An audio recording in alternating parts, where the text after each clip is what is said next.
بسم اللہ الرحمن الرحیم۔ ایک مرتبہ قائد مسلم سلطان صلاح الدین ایوبی رحمۃ اللہ علیہ اپنے خیمے میں تشریف فرما رہے تھے۔ ایک غیر مسلم خاتون آپ سے ملنا چاہ رہی تھی، لیکن درباری نے اندر جانے سے منع کر دیا۔ وہ عورت خیمے کے قریب بیٹھ کر روز و قطار رونے لگ گئی۔ سلطان صلاح الدین ایوبی رحمۃ اللہ علیہ نے رونے کی آواز سنی۔ آپ نے اندر آنے کی اجازت دی۔ وہ اندر آئی اور کہنے لگی، میرے شوہر کو جنگ میں قید کر لیا گیا اور گھر پہ چوروں نے حملہ کیا، یہاں تک کہ میرے چھوٹے بچے کو بھی نہیں چھوڑا۔ اب میں پریشان ہوں۔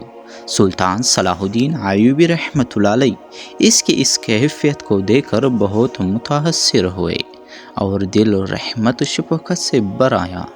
حکم دیا کہ اس کے شوہر کو قید خانے سے رہا کر دیا جائے۔ پھر آپ نے جان باز سپاہیوں کو حکم دیا کہ اس بچے کو تلاش کرے۔ لشکر بچے کی تلاش میں نکلے اور جب بچہ مل گیا تو اس کی ماں کے پاس لے کر آئے۔ خوشی کی مارے سلطان صلاح الدین ایوبی رحمۃ اللہ علیہ کو خیر و برکت کی دعائیں دینے لگی۔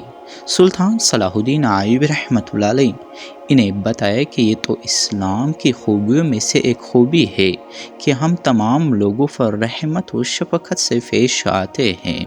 اس عورت نے کہا کہ آپ کا دین کتنا اچھا ہے، جو غریبوں کی مدد اور رحمت اور شفقت سے پیش آنے کا حکم دیتا ہے۔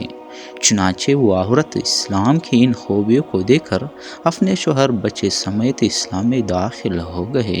دوستو، اگر آپ لوگ اس چینل پر نئے تو چینل کو سبسکرائب کر لیجیے اور بیل نوٹیفیکیشن کو آن کر کے، تاکہ اسی طرح کی تاریخی اور سبق آموز دلچسپ ویڈیو کی نوٹیفیکیشن آپ لوگوں تک پہنچتے رہے۔ بہت شکریہ آپ سب